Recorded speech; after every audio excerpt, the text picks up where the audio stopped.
Selamat sore pemirsa.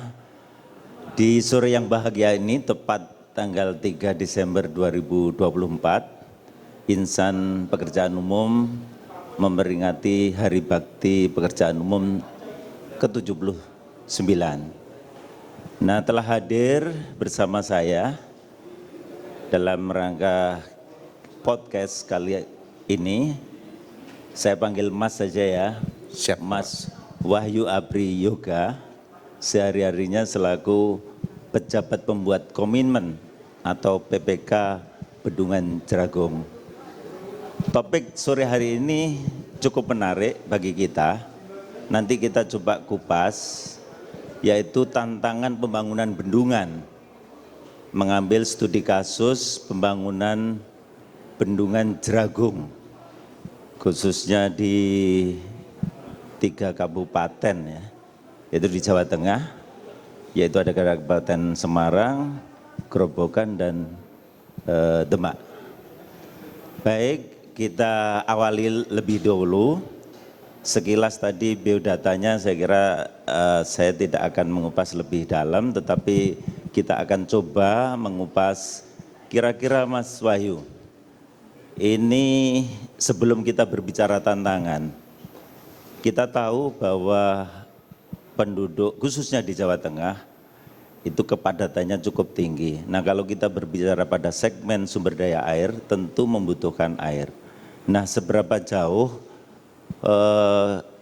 kenapa pemerintah ini untuk selalu berupaya membangun bendungan, di mana notabene Jawa Tengah adalah provinsi yang relatif lebih kecil ya dibanding 3 provinsi yang lain, yaitu Banten, Jawa Barat, dan Jawa Timur. Tetapi begitu pentingnya pembangunan bendungan. Sebelum nanti kita kupas tantangannya, saya kira itu dulu Mas Wahyu untuk bisa diceritakan bagaimana pemerintah punya kebijakan untuk pembangunan bendungan, di mana salah satunya adalah Bendungan Jeragung ini. Saya kira case-nya adalah sebagai proyek strategis nasional. Monggo. Nggih, matur nuwun Pak Eko selaku host, guru saya juga ini. Dulu saya mulai kerja yang bimbing juga beliau ini. Assalamualaikum warahmatullahi wabarakatuh. Selamat sore teman-teman semua. Jadi seperti yang kita tahu bahwa program pemerintah di era Indonesia Maju menuju Indonesia Emas ini adalah swasembada pangan, di mana swasembada pangan ini sangat terkait dengan ketersediaan air yang ada di Indonesia ini, khususnya di Jawa Tengah.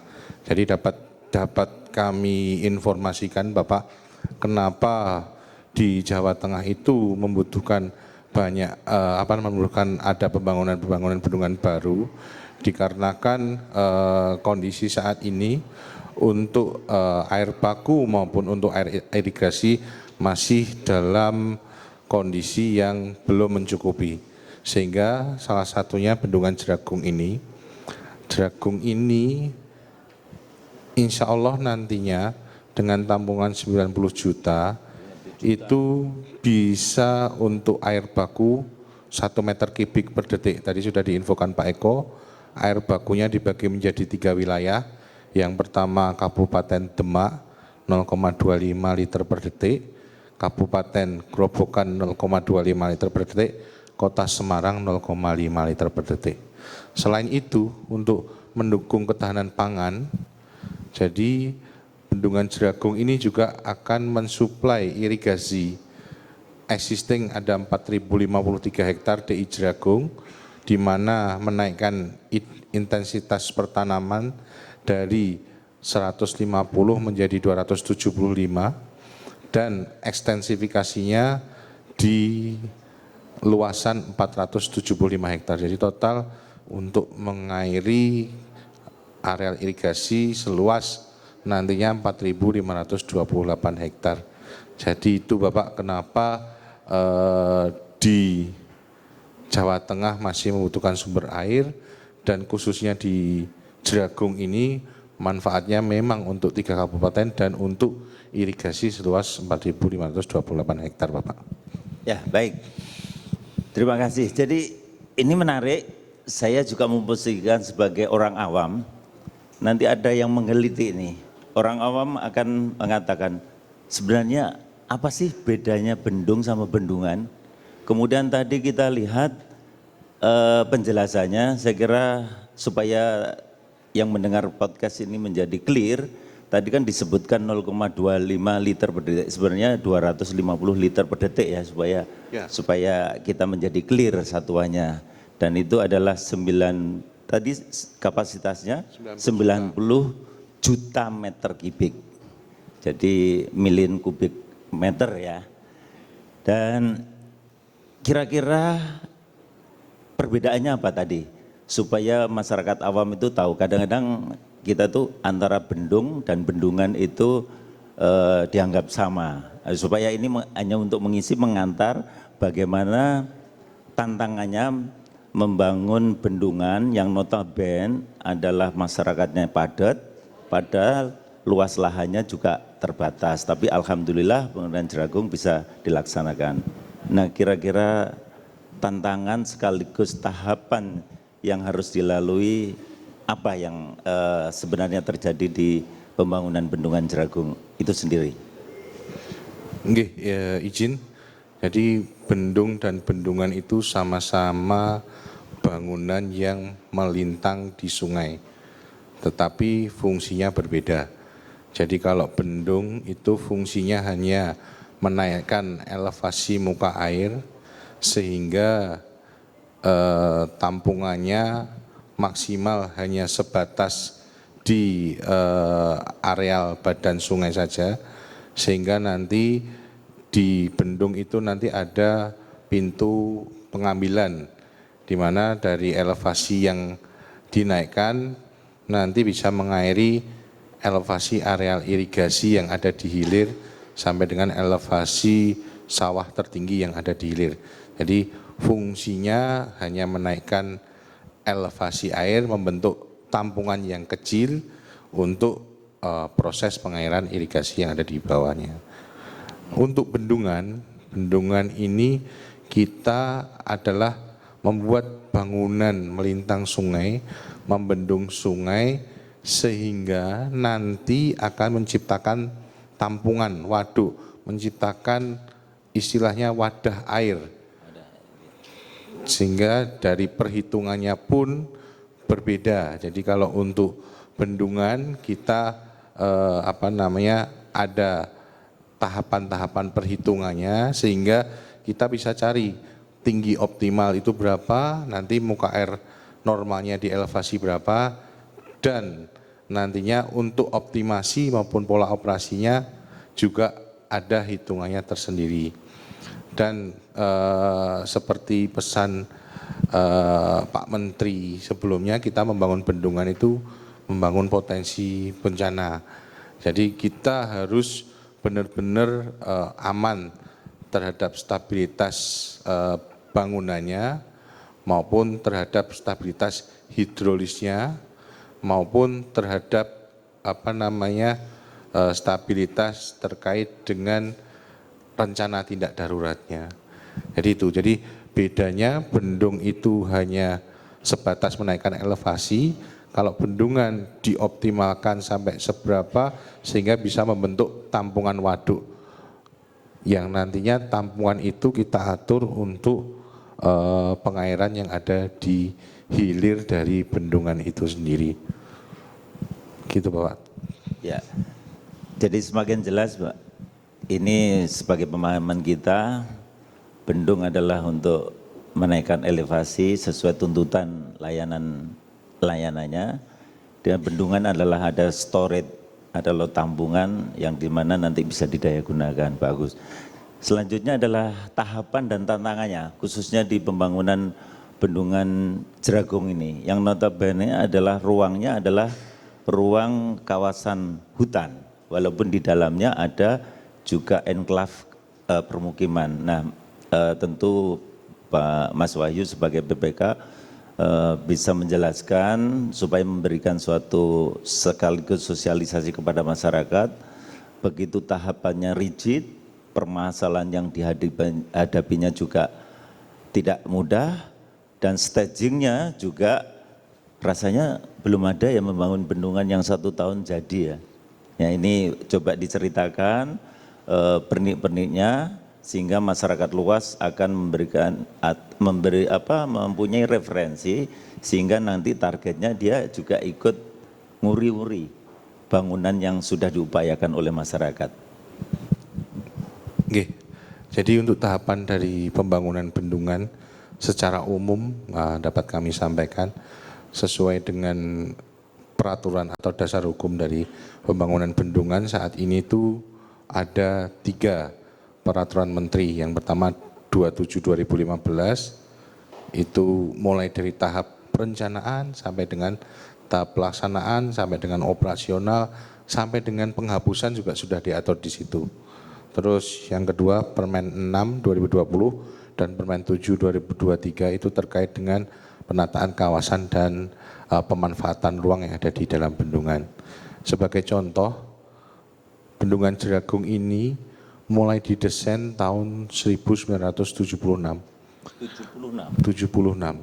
Jadi kurang lebih 34 tahun baru bisa dilaksanakan konstruksinya.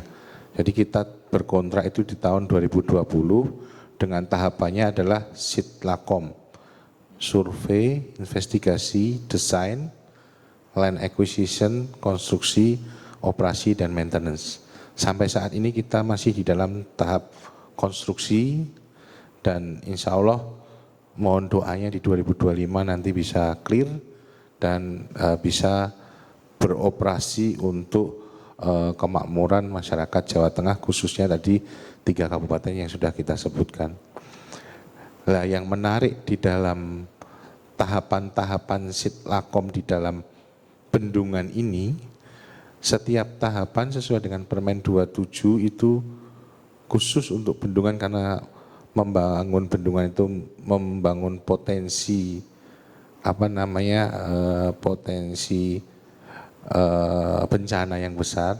Setiap tahapan itu ada sertifikasinya. Jadi di dalam tahapan sertifikasi itu ada 5 tahapan.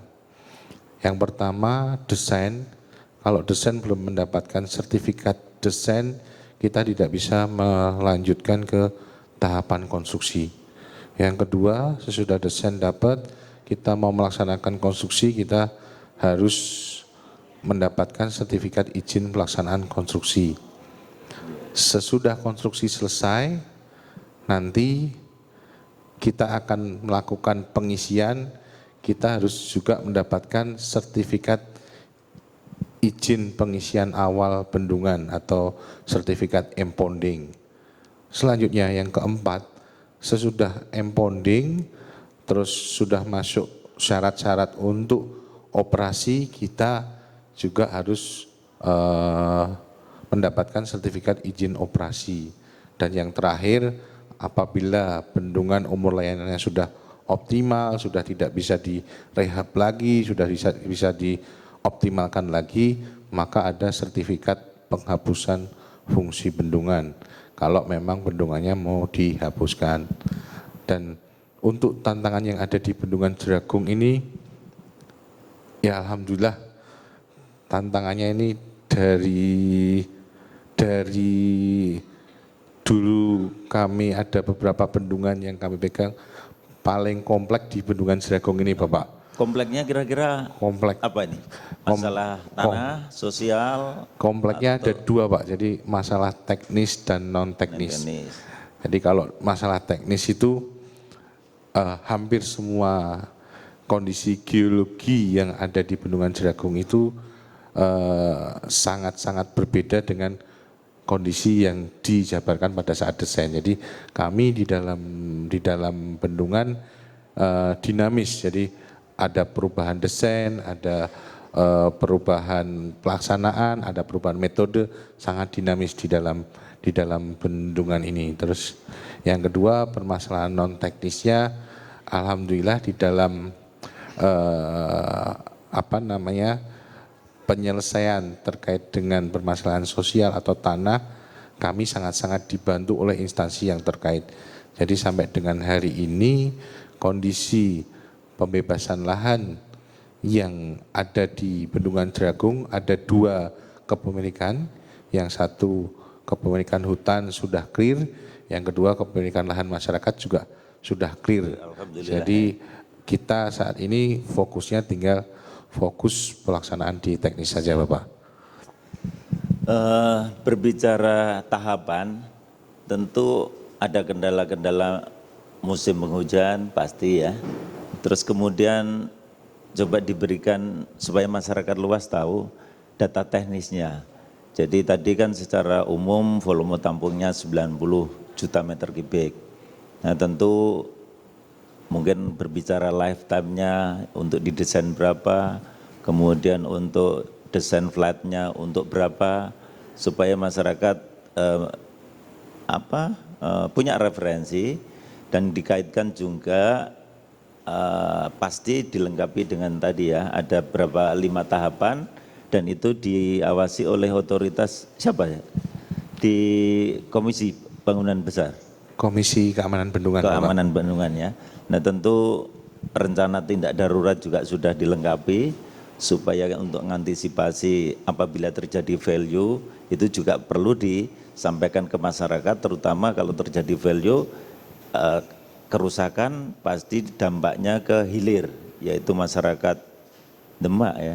Demak. Karena pemanfaatannya Demak gerobokannya. Ini perlu disampaikan juga. Nah, Mas Wahyu bisa menyampaikan data teknis, kemudian tujuannya dibuat rencana tindak darurat tentu mengurangi risiko daripada bencana. Karena kita tahu waktu kegagalan Situ Gintung yang hanya ekivalen 2,5 juta meter kubik itu memberikan dampak korban. Nah apalagi ini yang kita berbicara kapasitasnya volumenya 90 juta meter kubik. Ya, monggo Pak Wahyu. Oke, matur nuwun Bapak. Jadi terkait dengan data teknis untuk Bendungan Dragung ini kami bagi menjadi 4 kategori. Yang pertama untuk Mendam. Mendam itu bendungan utamanya. Bendungan utamanya tipikalnya urugan tanah dengan inti tegak, di mana ketinggiannya kurang lebih 59,5 meter. Nah ini yang menarik panjangnya Pak, panjangnya itu 1,35 kilometer. Jadi panjangnya bendungan 1,35 kilometer, 1.350 meter, lebar atas di 10 meter, terus kemiringan lereng hulu 1:2,5, lereng hilir 1:2,25. Itu untuk bendungan utamanya. Yang kedua, yang krusial pada saat pembangunan bendungan adalah bangunan pengelak Bapak. Nah ini banyak cerita menarik di bangunan pengelak ini, karena khusus bangunan pengelak ini kami ada 2 tipe, saluran terbuka dan terowongan, tunnel. Nah, tunnel kami bisa selesaikan dalam waktu 2 tahun 4 bulan baru selesai itu Pak. Dan baru pengalihan sungai itu di tanggal 20 Agustus 2024 kemarin.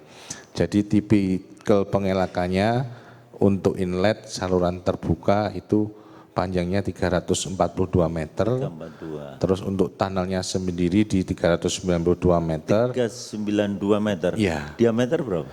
Diameternya tapal kuda 6x5. Oh, 6x5? Iya, 6x5.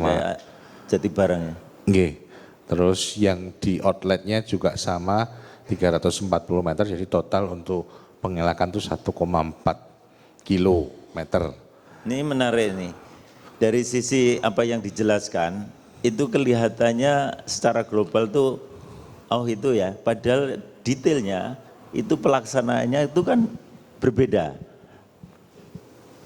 Separuh dikerjakan oleh BUMN yang lain ya, tidak dalam satu paket. Ini merupakan juga tantangan dan strateginya bagaimana menyelesaikannya. Oke, jadi izin kami lanjutkan dulu untuk spillway tipe Ogi tipe 2, di Kolam Olak juga Ogi tipe 2, Terus habis itu untuk bangunan pengambilan kami tipe tower. Tipe tower tingginya 51,5. Tower pun itu juga menggantikan tadinya tipe incline bersandar. Nah untuk pembagian paketnya Bapak, pembagian pelaksana pekerjaannya, paket 1 itu mulai sandaran kiri bendungan STA 0+00 sampai dengan STA 0+875. 875. Nanti irisannya di tengah STA 550 sampai 875 itu miring. Jadi saling tumpang tindih antara paket 1 dan paket 2. Kalau untuk paket 2 dia mulai STA 550 sampai di STA 1350. Nah untuk yang paket 3 ini adalah yang di luar dari Mendam. Nah di sini tantangannya sangat dinamis Pak, karena satu paket itu sangat berkaitan dengan paket yang lain. Contoh, pada saat kami belum pengelakan, otomatis paket 1 dan 2 belum bisa melakukan penimbunan di area palung sungai. Oleh karena itu di lapangan kami beserta tim kontraktor, beserta tim konsultan dan teman-teman pengawas di lapangan, ya kami cari supaya kita itu bisa kerja tanpa harus saling menunggu. Jadi akhirnya yang di timbunan kita kerja di bagian sandaran dulu, sandaran kanan, kita jalankan dulu, sandaran kiri, jalankan dulu sembari menunggu pengelakan bisa selesai di 2024. Ya. Ini menarik pemirsa, kita bisa bayangkan rumah kita kopel itu dalam arti bersebelahan tetangga, satu bocor dalam satu rambut saja begitu susahnya kita mencari sumbernya. Nah begitu kita berbicara bendungan, di mana tadi itu ada kor tegak, coba ini di-share kepada masyarakat, apa ya yang dimaksud yang kor tegak itu dan fungsinya untuk apa? Wong kita membayangkan rumah tetangga kita saja bocor satu rambut saja, kita nyarinya susah banget. Apalagi kita berbicara bendungan yang butuh safety-nya begitu tinggi. Nah ini supaya masyarakat itu paham bagaimana tahapan itu harus kita lakukan dengan sangat tertib, kemudian dengan penuh perhitungan, kehati-hatian, dengan safety faktor yang sangat tinggi, supaya tingkat risikonya dan lifetime-nya bisa sesuai yang kita rencanakan. Nah ini coba kita share kepada pemirsa podcast kali ini. Jadi untuk umur layanan Bendungan Jeragung ini Bapak, ini Bendungan Jeragung didesain untuk umur layanan 50 tahun. 50 tahun. Jadi kalau sudah lebih dari 50 tahun berarti sisanya bonus. Tapi dari pengalaman bendungan yang kita kelola di BPS Mali Juwana, dari total sekarang plus Jeragung yang sedang proses itu 20 bendungan, hampir 70% itu dibangunnya pada 20 saat bendungan total sekarang dengan Jeragung. Jeragung, ya. Itu hampir 70% itu usia layanannya sudah melebihi semua. Jadi memang dulu dibangun pada zaman Belanda dan saat ini masih bisa difungsikan dan bisa dioptimalkan. Terkait dengan bagian dari bendungan, jadi bendungan itu dibagi menjadi urugannya dibagi menjadi 5 zona. Dan tadi Pak Eko yang sampaikan inti itu merupakan jantungnya dari bendungan, posisi di tengah. Jadi inti itu materialnya berupa tanah lempung, di mana dia dipadatkan sampai dengan ada standar tertentu. Kalau density-nya itu harus minimal 95% kepadatannya. Nah itu dipadatkan, terus tidak boleh sampai ada kesalahan ataupun yang memang kita harus benar-benar cermat dalam penimbunan inti, karena di dalam Bendungan Jeragung itu inti adalah memang jantungnya. Kalau dia bocor maka akan berpengaruh ke stabilitas dari bendungan tersebut. Terus zona kedua adalah di hulu hilirnya inti itu ada filter. Filter itu menjaga supaya apabila nauzubillah min dzalik ada kebocoran di inti, materialnya tidak ikut keluar. Tidak ikut keluar sehingga yang menyebabkan nanti di intinya itu akan terjadi kekosongan dan menyebabkan stabilitasnya berkurang. Terus yang ketiga itu di hulu hilirnya inti lagi ada random, tipikalnya kami random batu. Random batu itu Riprap gitu ya? bukan. Ini random yang random semacam tanah tapi kami butirannya butiran batuan. Nah, nanti di hulunya itu ada dua tipe lagi. Yang pertama filter kasar, yang kedua riprap. Riprap itu untuk stabilitas dan untuk menjaga pada saat fetch atau gelombang air ini. Dan di situ kita pada saat penimbunan kita sesuai dengan spesifikasi kita ukur setiap tahapan, setiap volume sehingga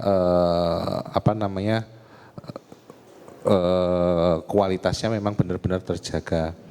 Terus selanjutnya sesudah itu untuk pemantauan, karena ini kan kita nimbun ya, kita nimbun, timbunan semakin atas, untuk pemantauan kondisi di bendungan kami juga ada tanam instrumentasi khususnya yang ada di inti, kami tanam instrumentasi pisometer.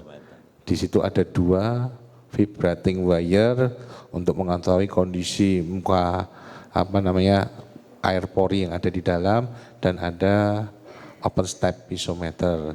Selain itu juga kita ada instrumentasi inclinometer terkait dengan pergerakan bendungan, ada patok geser, ada akselerograf. Jadi memang karena memang kita concern terhadap kestabilan, makanya dalam pembangunan bendungan ini kita lengkapi juga dengan instrumentasi yang bisa menjadi pertanda bahwa apabila ada anomali terhadap instrumentasi itu berarti kondisi bangunan ini harus ada treatment khusus. Ya. Gitu Bapak. Ini pemirsa, jadi begitu pernik-pernik yang harus dilengkapi. Tadi ada instrumen bendungan, ada inclinometer dan lain sebagainya. Nah ini masyarakat biar punya gambaran. Material yang begitu dimobilisasi kan cukup tinggi nih. Core-nya itu kira-kira dari mana, berapa jauh, dan efeknya terhadap dampak masyarakat yang itu kan juga merupakan kendala sekaligus treatment yang harus kita carikan treatmentnya supaya berjalan dengan baik.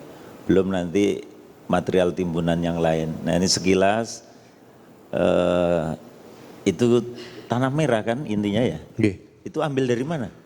Jadi kami membangun bendungan untuk kosnya supaya murah, itu kita optimalkan dari resource yang ada di dalam genangan kita. Jadi saat ini boro area kami yang merupakan sumber inti itu ada di dalam genangan dengan jarak antara 2 sampai 2,5 kilo.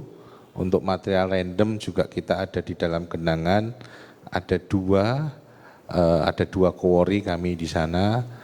Dan untuk yang material batu maupun pasir kami ada ambil di Gunung Mergi dan di daerah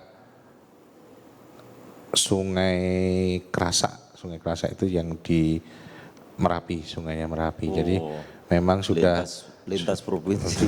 sudah tercantum di dalam spesifikasinya seperti itu. Dan untuk meminimalisir konflik, kami di dalam dokumen RKL RPL kami selalu selalu berusaha untuk menerapkan pengelolaan lingkungannya. Jadi misalkan pada saat hauling material lewat jalan masyarakat kita tutup. Pada saat berdebu kita lakukan penyiraman di areal jalan masyarakat sehari 3 kali gitu. Jadi kita sesuai dengan dokumen yang sudah ada untuk dokumen lingkungan RKRPL, makanya kami terapkan di dalam pelaksanaan di pembangunan bendungan. Baik, tadi bahan material ada di calon genangan. Nah, sebagai informasi kepada masyarakat, saya menyinggung sedikit, sebenarnya apa sih bedanya waduk dengan bendungan ini, supaya masyarakat itu menjadi clear. Sementara ini apa yang menjadi pemahaman kan waduk bendungan samalah. Nah, supaya kita itu mengisi dari sisi teknis kepada masyarakat, supaya kalau masyarakat itu inline dengan apa yang kita pahami dari sisi teknis, tentu sosialisasinya akan menjadi lebih mudah. Dan tentu kami juga berharap sebenarnya apa sih tujuannya pemerintah ini membangun bendungan, tentu frame-nya adalah multipurpose. Hanya nanti tadi sudah disampaikan untuk air baku, tentu ada fungsi-fungsi lain yang nanti bisa disampaikan sebelum nanti kita di penghujung acara ini. Jadi perbedaan bendungan dengan waduk ini saya kayak ujian sama Pak Eko nih. Saya mewakili masyarakat karena masyarakat itu tadi antara bendungan hanya 2 huruf kan, bendungan sama bendung itu prinsipnya sangat beda. Begitu sekarang kita berbicara waduk dan bendungan, ini masyarakat juga harus mengetahui apa sih sebenarnya bedanya bendungan sama waduk ini. Padahal beliau ini guru saya loh ini. Jadi bendungan itu seperti tadi saya sampaikan, bendungan adalah bangunan melintang sungai, dia yang menahan air supaya airnya itu tetap stay di situ. Dan efek dari karena kita bangun bendungan dengan optimal, dia membentuk waduk. Waduk itu adalah tampungannya. Tampungannya airnya itu namanya waduk. Jadi kalau nyebut pola operasi ya berarti pola operasi waduk tampungannya.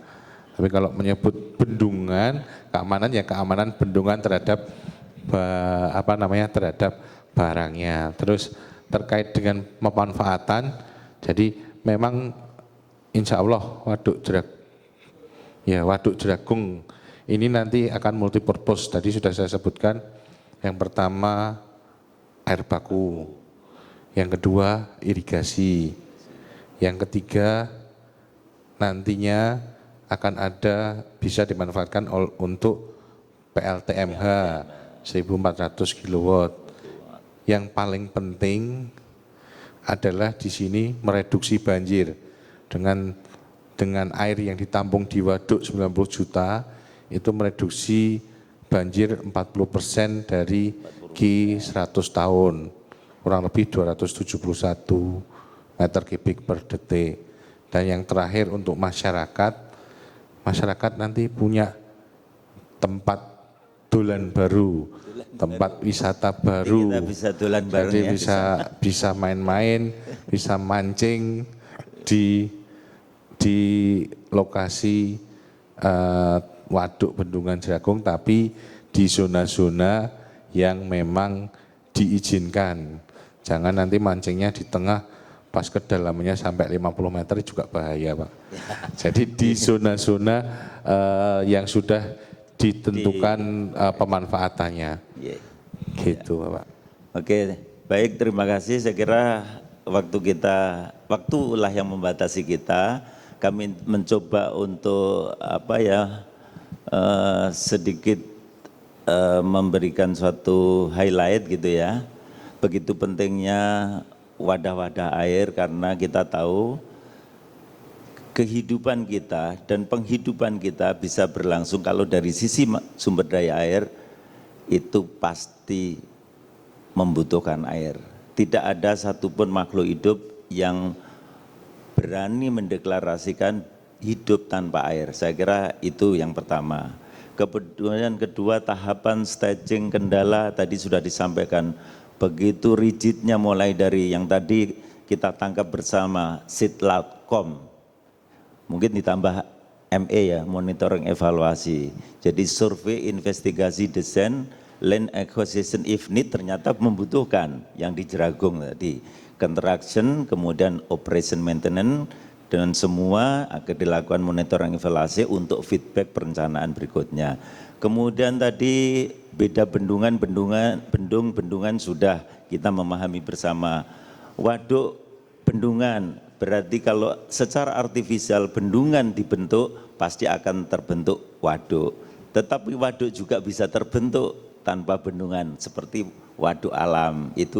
Itulah yang kita berbagi informasi.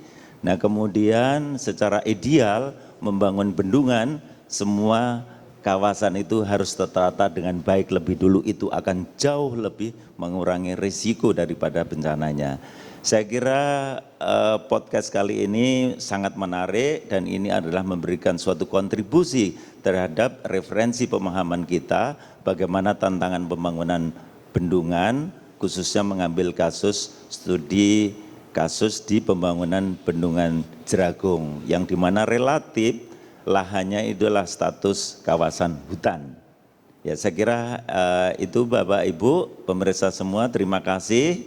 Sekali lagi matur nuwun Wahyu, sukses selalu kasih, Bapak. Menjadi PPK. Saya doakan nanti menjadi Kasatker, Kepala Balai. Amin. Ya. Mohon doanya tahun depan Jeragung bisa selesai Bapak. Amin. Nanti diundang ya saya. Siap. Hatur nuwun. Hatur nuwun.